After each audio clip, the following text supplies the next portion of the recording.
apakah dengan lapor kepada Mas Wapres ini juga menunjukkan persaingan politik terhadap Pak Prabowo? Saya merasa bahwa apa yang dilakukan oleh Gibran ini, yang pertama untuk menjawab bahwa Gibran ini bisa bekerja. Panggungnya Wapres itu tidak boleh lebih besar dari panggungnya Presiden. Program Tribun on Fokus Tribuners kembali membersamai Anda hari ini bersama dengan saya Nila Irda. Untuk memudahkan laporan masyarakat, Tribuners Wakil Presiden Gibran Rakabuming Raka membuka hotline pengaduan. Program yang bernama Lapor Mas Wapres ini bisa dilakukan melalui WhatsApp atau bisa juga dengan langsung datang ke Istana Wakil Presiden. Mas Wapres Gibran Rakabuming Raka sendiri sudah secara langsung mengecek posko pengaduan tersebut, lalu bagaimana melihat salah satu program Gibran Rakabuming Raka ini. Saya akan membahasnya hari ini Tribuners dalam Tribun News on Focus. Sudah tersambung melalui sambungan Zoom bersama dengan saya pengamat politik Citra Institut ada Bang Efriza. Selamat siang menjelang sore Bang Efriza. Terima kasih banyak sudah bergabung. Ya, selamat sore dan terima kasih atas undangannya dari Mbak Nila Irda dan dari Tribun on Focus. Dan tentu untuk Tribun, terima kasih banyak atas undangannya. Terima kasih juga Bang Efriza menyempatkan waktunya hari ini berdiskusi bersama dengan saya. Kita akan bahas salah satu program dari Mas Wapres begitu ya, dari Mas Gibran. Bang Efriza, bagaimana kemudian ada hotline dengan julukan lapor Mas Wapres begitu, yang jadi posko aduan langsung untuk masyarakat melaporkan segala hal yang menjadi problematikanya. Sebagai pengantar silahkan Bang Efriza.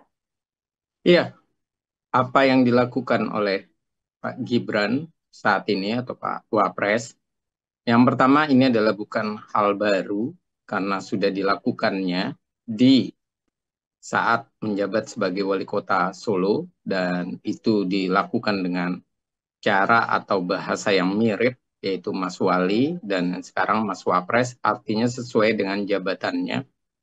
Yang kedua adalah hal ini juga bukan fenomena baru karena sebelumnya sudah dilakukan oleh Pak SBY melalui SMS, kemudian PO Box, dan kemudian yang terakhir melalui media sosial.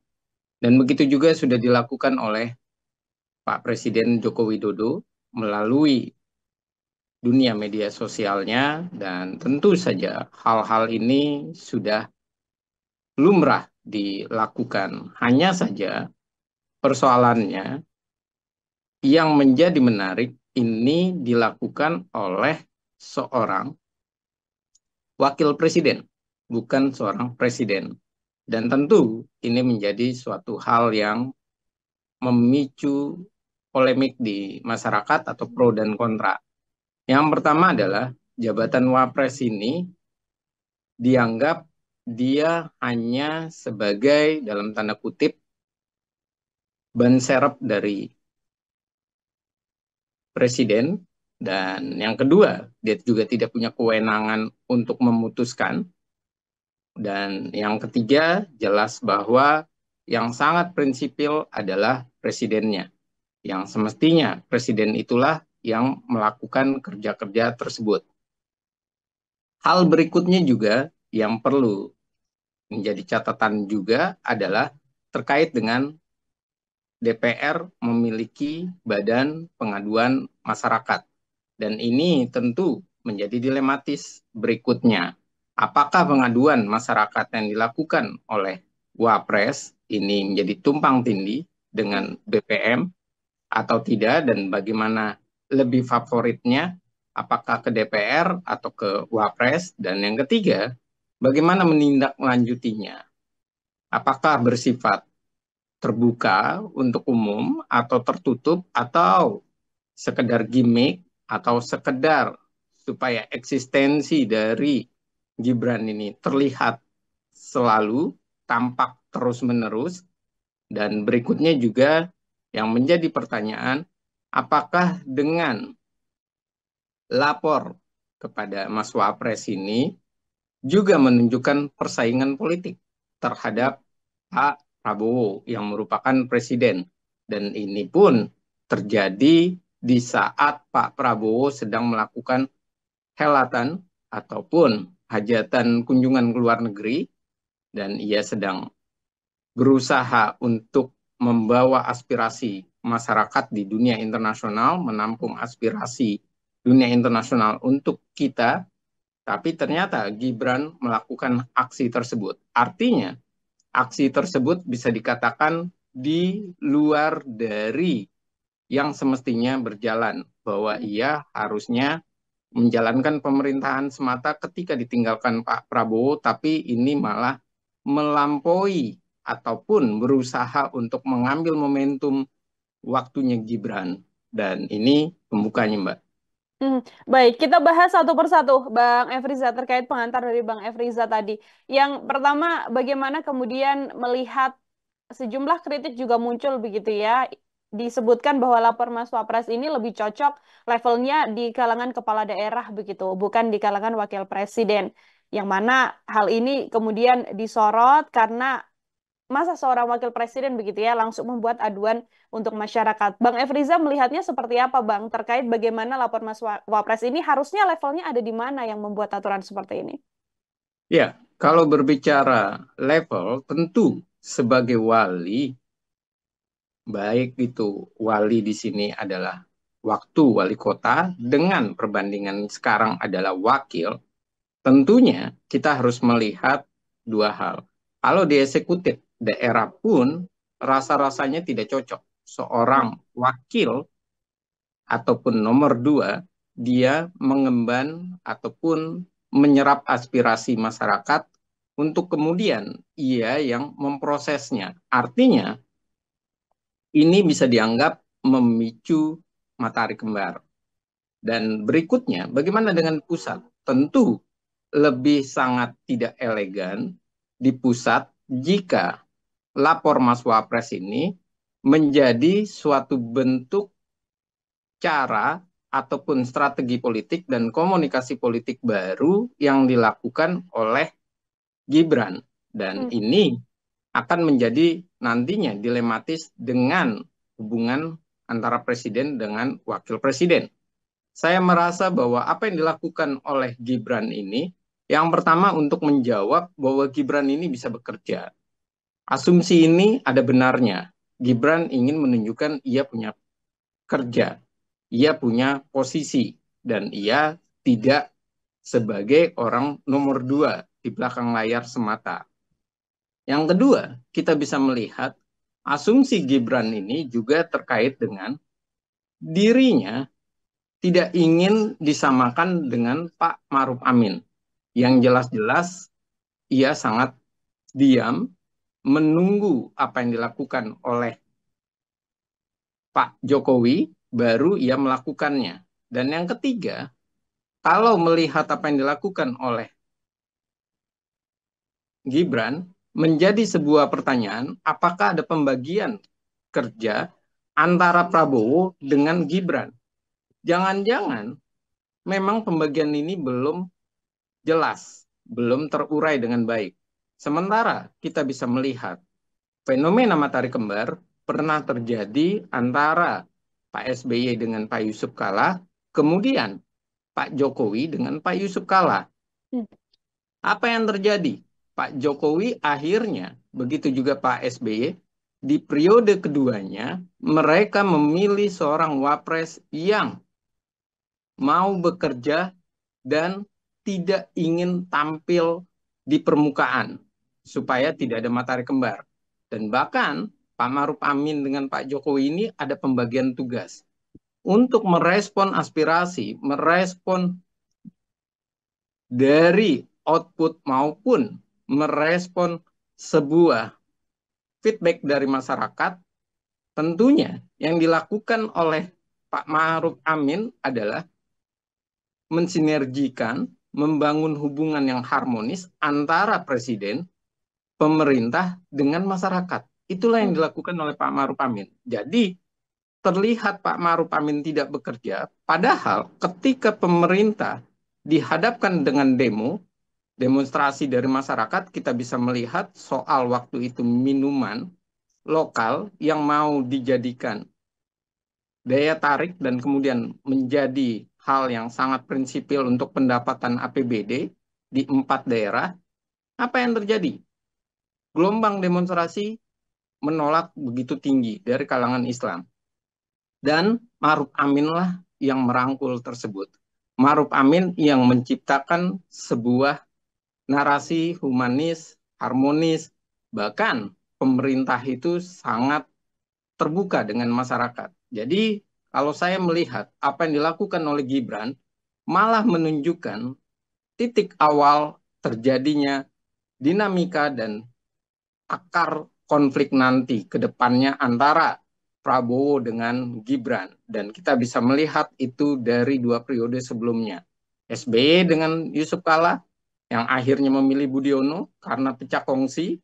Kemudian Jokowi dengan Yusuf Kala yang juga terjadi dinamika konflik yang akhirnya Jokowi memilih Ma'ruf Amin dan itu juga yang menyebabkan tereliminasinya Mahfud MD waktu itu ketimbang memilih Mahfud MD lebih memilih Ma'ruf Amin. Dan bisa jadi periode kedua kita melihat pecah kongsi, pecah koalisi ini terjadi antara Prabowo dengan Gibran karena langkah Gibran yang selalu mencari panggung. Oke, artinya kekhawatiran bahwa nantinya akan ada overlapping antara presiden dan juga wakil presiden dalam menjalankan tugasnya dengan adanya program lapor Mas Wapres ini juga sangat besar, Bang Efriza. Iya, sangat besar sekali. Karena Wapres ini pada dasarnya dia memang tidak dalam posisi yang satu sisi. Pertanyaannya, ketika lapor kepada Mas Wapres ini hadir, laporannya siapa yang menindaklanjuti?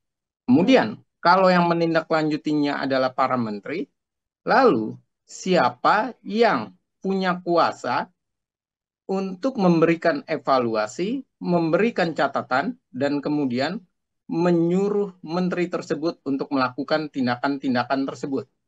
Pertanyaan berikutnya adalah, kalau hal tersebut dilakukan oleh Gibran, menjadi sebuah ironi.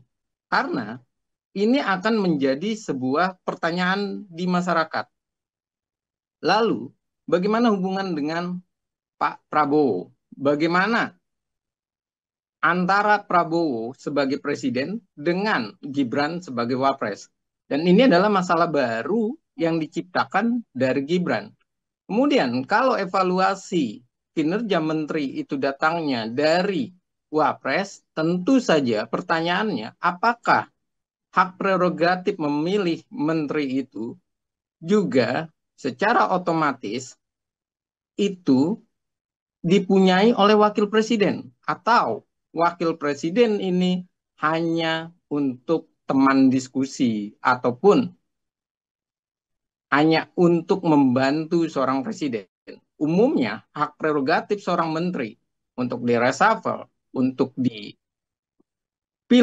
itu adalah wewenangnya presiden. Dan tentu saja ketika wewenang presiden ini dicampur adukan, tentu menjadi pertanyaan. Menteri-menteri di pemerintahan ini harus berkiblat kemana? Mereka harus patuh ke siapa?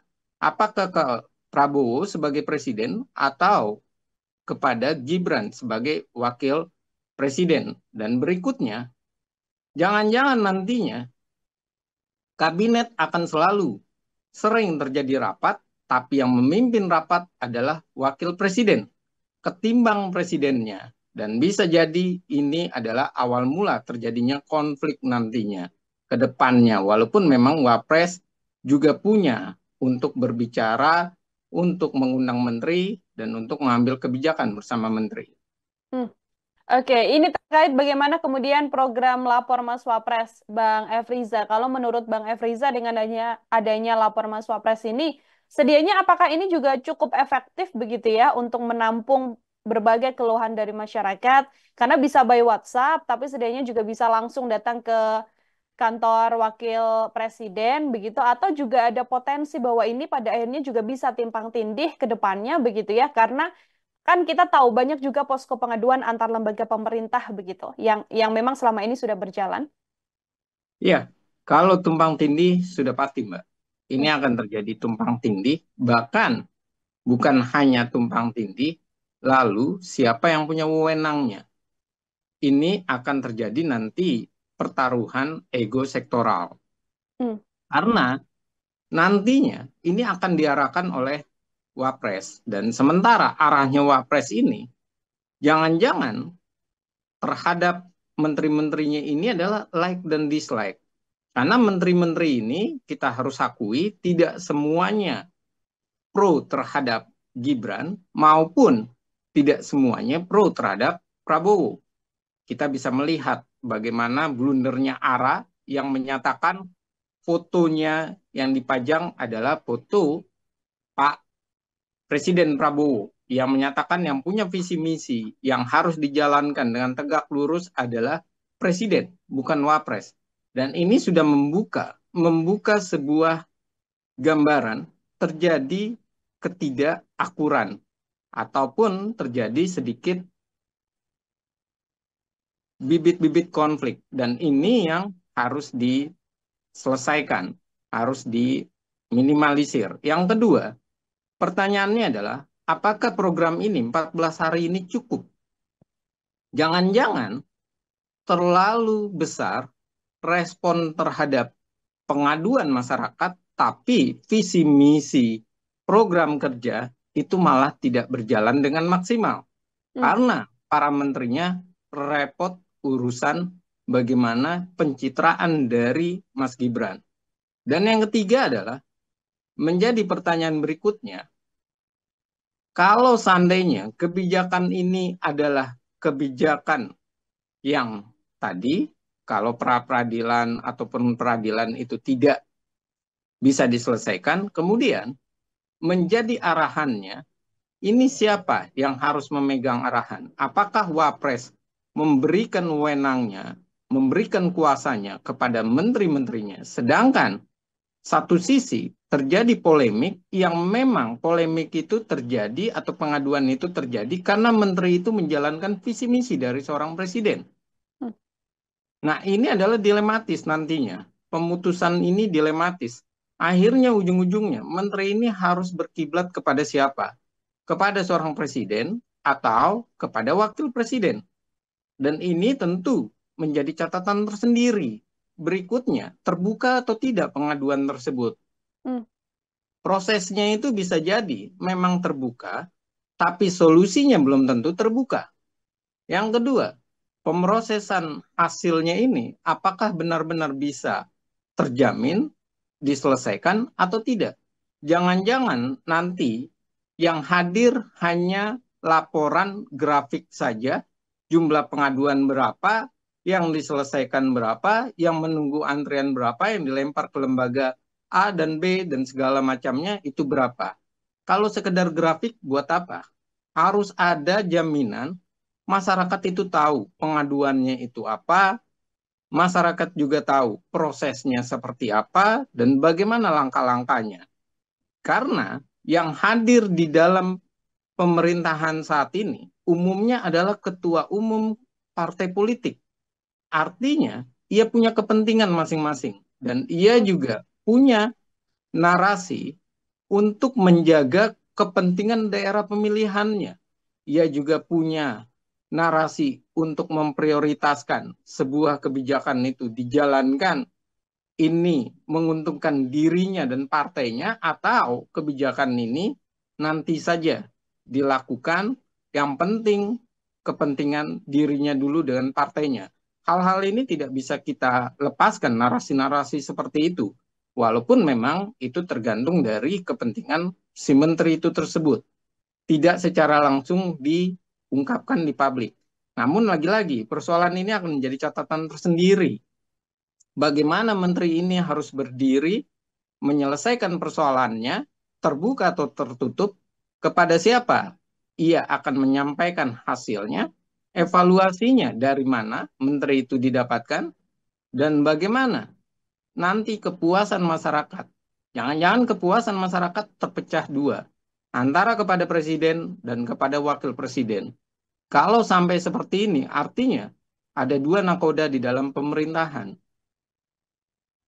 ada potensi bagaimana ada dua nahkoda, ada dua aturan begitu ya, yang kemudian harus diikuti ya Bang Efriza ya dalam pemerintahan Prabowo Gibran mendatang. Ini kan 2 pekan lamanya pemerintahan tanah air sementara dipimpin oleh Mas Gibran begitu, Bang Efriza, ketika Pak Prabowo sendiri melakukan sejumlah lawatan ke luar negeri. Kalau kita lihat secara pembagian tugas antara Prabowo dan Mas Gibran saat ini, apakah kemudian sudah terbaca jelas? Mungkinkah memang Prabowo Subianto ini fokus untuk urusan diplomatik di luar negeri, lalu Mas Gibran yang menyelesaikan masalah-masalah di tanah air, atau bagaimana kalau dari analisa Bang Efriza? Iya, kalau lawatan-lawatan ini kan tentu ini adalah awal mula dari pelantikan. Dan Hmm. ia atau Pak Prabowo sebagai presiden harus memperkenalkan dirinya, kemudian merajut hubungan dalam dunia internasional. Tapi kalau berbicara, apakah ia akan fokus kepada internasional dan Gibran akan fokus ke dalam negeri, saya rasa tidak akan mau Pak Prabowo melakukan itu. Karena Pak Prabowo jelas-jelas menginginkan pertama keseriusan para menteri untuk kepada rakyatnya, yang kedua menjaga APBN jangan sampai bocor, dan yang ketiga bagaimana ia menunjukkan mendedikasikan dirinya untuk negaranya dan masyarakatnya. Jadi kalau sampai ia hanya berpikir keluar, kemudian hal-hal yang di dalam menjadi miliknya Pak Gibran, tentu saja Pak Prabowo tidak akan menginginkan hal tersebut. Karena kita bisa tahu, kita bisa melihat yang namanya kebijakan makan bergizi gratis itu adalah lebih banyak disampaikan oleh Pak Prabowo. Sementara tentang hilirisasi itu lebih banyak disampaikan oleh Gibran. Artinya, di antara hal-hal tersebut yang paling fundamental yang diingat oleh masyarakat adalah makan bergizi gratis.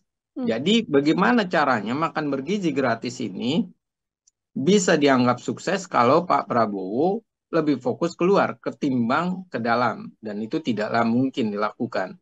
Dan yang kedua, semestinya Gibran pun sudah mengetahui dan memahami bahwa konvensi ketatanegaraan kita, seorang wapres itu adalah satu sisi dia nomor dua, sisi yang lain dia bekerja untuk membantu presiden, sisi yang ketiga panggungnya wapres itu tidak boleh lebih besar dari panggungnya presiden. Hmm. Dan yang berikutnya kita harus tahu apa yang terjadi kalau panggungnya presiden dan wapres ini sama-sama besar, yang terjadi adalah masyarakat yang tidak diperhatikan. Dan apa yang terjadi? Yang dikhawatirkan adalah lapor wapres ini menjadi sesuatu yang menguap semata. Karena apa? Karena yang punya kekuasaan, yang punya wewenang, yang punya pengaruh, dan yang bisa menyelesaikan dan yang bisa mengontrol para menterinya adalah seorang presiden. Dan semestinya kebijakan-kebijakan yang waktu lalu dilakukan oleh JK dengan Pak SBY maupun dengan Pak Jokowi itu yang harusnya dilakukan dan dipegang teguh oleh Gibran. Hmm. Misalnya soal perdamaian MOU Helsinki, dia pun turun untuk menyelesaikan hal tersebut.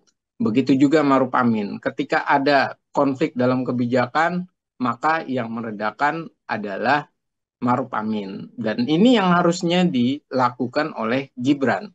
Bukan ia berusaha mengambil panggungnya seorang presiden, bukan ia juga mengusahakan atau mengupayakan situasinya ia tetap dilihat oleh masyarakat, ia tetap bekerja. Dan kalau hal-hal tersebut yang terjadi, ini adalah suatu hal yang salah. Lebih baik terlihat bekerja seperti Pak Maruf Amin, yang kita tahu bahwa ia lebih kepada seremonial, Hmm. tapi itu membuktikan ia mengerti di mana letak seorang wapres. Ketimbang menjadi bibit dan awal konflik antara tadi yang saya bilang seperti SBY dengan Yusuf Kala maupun Jokowi dengan Yusuf Kala, yang akhirnya reshuffle kabinet nanti itu malah terlihat ada menteri yang pro terhadap Jokowi, ada menteri yang pro terhadap Gibran. Dan yang pro terhadap JK waktu itu, itulah yang disingkirkan oleh Pak Jokowi. Dan jangan sampai terulang kembali. Oke, jangan sampai apa yang kemudian terjadi di masa pemerintahan pada periode-periode sebelumnya seperti itu ya, Bang Efriza ya. Kemudian terjadi dengan adanya overlapping antara tugas presiden dan juga wakil presiden. Terakhir dari saya, Bang Efriza, ini kan berjalan programnya begitu ya, lapor Mas Wapres. Meskipun banyak kritikan yang juga kemudian masuk terkait bagaimana langkah-langkah yang dilakukan oleh Mas Gibran. Seyogyanya hal apa yang kemudian bisa dilakukan oleh Mas Gibran? Kalau secara tugas-tugas yang bisa dijalankan tadi sudah dijelaskan oleh Bang Efriza, tapi kemudian apakah laporan Mas Wapres ini harusnya tidak dipegang secara langsung oleh seorang wakil presiden atau lebih baik ini bisa jadi program, namun sedianya bisa dilakukan di setiap daerah saja, seperti itu? Iya, kalau saya merasa memang baik kalau lapor Mas Wapres ini tidak langsung dipegang oleh Pak Gibran. Karena ia memang harus berkoordinasi dengan Pak Presiden Prabowo. Dia tidak boleh melampaui kewenangannya. Berikutnya, baik memang usulan tadi ataupun narasi-narasi bahwa itu lebih baik dari tingkat daerah sampai ke pusat. Mengapa? Dari sana itu adalah menghadirkan sebuah pengawasan dari negara kita sebagai negara kesatuan. Hmm. Pengawasan ini yang semestinya dijalankan. Dan ini semestinya juga bisa dilakukan untuk kita melihat ataupun presiden dan wakil presiden melihat bagaimana koordinasi, bagaimana hubungan antara pemerintah pusat menjalankan visi misi dan program kerjanya dengan pemerintah daerah melaksanakan apa yang menjadi hal yang diarahkan oleh pusat. Itu yang pertama. Yang kedua, ini juga bisa menjadi evaluasi kinerja. Jadi ini juga bisa menjadi sebuah narasi baru bahwa walaupun bendera partainya berbeda, tapi negara kita tetap negara kesatuan, bukan negara federal, yang gubernur, bupati, dan wali kotanya ini harus benar-benar nurut, harus benar-benar mengikuti arahan dari pusat dan pusat juga mengevaluasi. Jadi nurut ini bukan sepenuhnya benar-benar dia patuh, tapi juga tidak seenak-enaknya saja, tapi benar-benar ia memahami koridor dan regulasinya. Bahkan kalau kita melihat apa yang terjadi dan kita sering melihat debat pilkada, banyak aspirasi daerah yang semestinya diselesaikan oleh pemerintah pusat. Kewenangan itu punyanya kewenangan pusat. Dan bagaimana kewenangan-kewenangan ini diambil alih, dibawa. Ini bukan lagi sekedar nanti kunjungan ke daerah atau rapat bersama dengan kepala-kepala daerah ataupun melakukan koordinasi tingkat daerah, tapi juga membiarkan atau memberikan kesempatan kepada masyarakat memberikan keluh kesahnya, mencoba untuk menyampaikan apa yang mesti dilakukan. Jadi dari sini tentu saja ini akan terlihat jelas evaluasinya pemerintah pusat terhadap pemerintah daerah. Dan tentu kalau hasil evaluasi ini dipegang oleh Wapres, kemudian Wapres ini tidak melampaui kewenangan presiden, ia berkoordinasi dengan presiden, kemudian ia juga berkoordinasi dengan para menteri, itu menjadi sesuatu hal yang baik, bijak, dan saya rasa ini adalah suatu hal baru. Dan ini adalah bentuk bagaimana negara kesatuan kita itu utuh, tidak lagi terpolarisasi oleh kepentingan partai-partai politik. Namun, akan menjadi krusial ketika isu ini hanya untuk isu khususnya adalah Jakarta atau khususnya adalah nasional tapi di pusat saja, tidak di berbagai daerah. Apa yang terjadi nantinya? Yang terjadi adalah menjadi alat ukur baru atau tolok ukur baru dari Wapres mengukur kinerja seorang presiden. Dari Wapres mengukur kinerja menteri, mengukur kinerja dari menteri-menteri yang merupakan partai-partai politik. Kalau ini dijalankan, artinya memang lapor Wapres ini bisa jadi menjadi sebuah trik baru, cara baru mengetahui kelemahan pemerintahan Prabowo dari masyarakatnya. Dan ini menunjukkan bahwa kepuasan masyarakat diberikan kepada Pak Prabowo, tapi ketidakpuasan masyarakat itu ada di tangannya Wapres. Dan ini artinya, kalau bahasa sarkasnya, ada upaya untuk pecah kongsi, ada upaya untuk membangun matahari kembar. Dan malah ini tidak menunjukkan Gibran itu legowo sebagai wakil presiden semata. Gibran ini punya obsesi 2029 akan terjun untuk bertarung melawan Pak Prabowo. Dan narasi-narasi awal ini yang semestinya dari awal yang memantik perselisihan bisa diselesaikan. Karena memang para menteri mengapresiasi. Kemudian para menteri juga meminta untuk tidak ada ego sektoral, saling berkoordinasi. Tapi lagi-lagi, pertanyaannya siapa yang akan memimpin para menterinya? Siapa yang akan memimpin Republik ini? Siapa akan melakukan evaluasi? Siapa yang akan menyelesaikan persoalan? Semua ini tentunya di tangan presiden, bukan di tangan wakil presiden. Oke, ada pentingnya hal yang paling utama adalah bagaimana koordinasi bisa berjalan ya, Bang Efriza ya, agar program 8 Mas Wapres ini tidak berhenti saja sebagai gimmick politik dalam tanda kutip begitu, tapi benar-benar bisa bermanfaat tidak hanya masyarakat yang ada di wilayah ibu kota, tapi di seluruh daerah. Karena ini wakil presiden kan juga urusannya adalah bagaimana bisa mengkoordinir seluruh wilayah yang ada di Indonesia seperti itu. Bang Efriza, terima kasih banyak untuk kesempatannya hari ini berdiskusi bersama dengan saya luar biasa sekali. Semoga di lain kesempatan ada waktu kembali untuk berbincang bersama dengan Bang Efriza. Sekali lagi Bang Efriza, terima kasih banyak untuk kesempatannya. Terima kasih banyak Manila Irda, Tribun On Focus, dan mohon maaf kalau ada salah kata dan bahasa. Baik, terima kasih banyak Tribunnews on Fokus Tribuners bersama dengan pengamat politik Citra Institute Bang Efriza membersamai kita dalam kesempatan hari ini. Nantikan obrolan saya dengan sejumlah narasumber lain dan tema-tema lainnya yang pasti hanya dalam Tribunnews on Fokus. Saya Nila Irda, pamit undur diri. Terima kasih banyak dan sampai jumpa. Download Tribun X sekarang. Menghadirkan lokal menjadi Indonesia.